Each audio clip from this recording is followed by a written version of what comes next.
Ottawa's plans to begin reopening borders this month could be hampered by a labour management dispute. The two unions that represent border services employees say they've been given a strike mandate by their 8,500 members. CBC's Catherine Tunney is on the story for us, and she joins us now from Ottawa.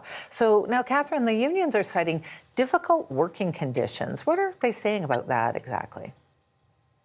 Yeah, well, the Customs and Immigration Union is painting a very grim photo, a portrait, if you will, of what it's like to be a CBSA worker these days. They say there's harassment, workplace violence, and reports of manager intimidation as well. And they say they've heard a number of concerning allegations in the past few years. They cited an example that they've heard that, a male supervisor physically assaulted an employee with no repercussions on the job. They point to another claim where they say they've heard that a manager forced officers to conduct an illegal strip search of a bus of students.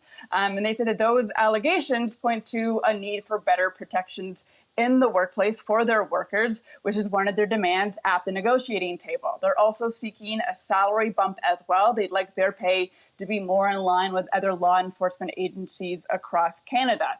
And they say they've been asking for this for about 3 years now. They have not had a collective agreement, and that the government has not met them at the table, says the union. And that's why they, led to a strike vote. And as it was reported today, they say the majority have given them a strike mandate, and they could be in a strike position as of August 6th, which of course is just before the border is supposed to reopen to fully vaccinated Americans. The union says that this could lead to slowdowns at the border and slowdowns processing parcels as well. Oh boy, as if the border needs any more problems. But now, how is the government responding to this threat of job action? Well, we're still actually waiting for an updated response for the government to today's news that they did get that strike mandate. But last week, our colleagues at Power and Politics, they were talking to Intergovernmental Affairs Minister Dominic LeBlanc, asking about this potential. He said, the government is, of course, concerned about what this could mean for reopening, but that he was also confident in the CBSA's contingency plan. Of course, not all officers will be able to strike or to participate in a full strike, if you will. Many would be deemed essential.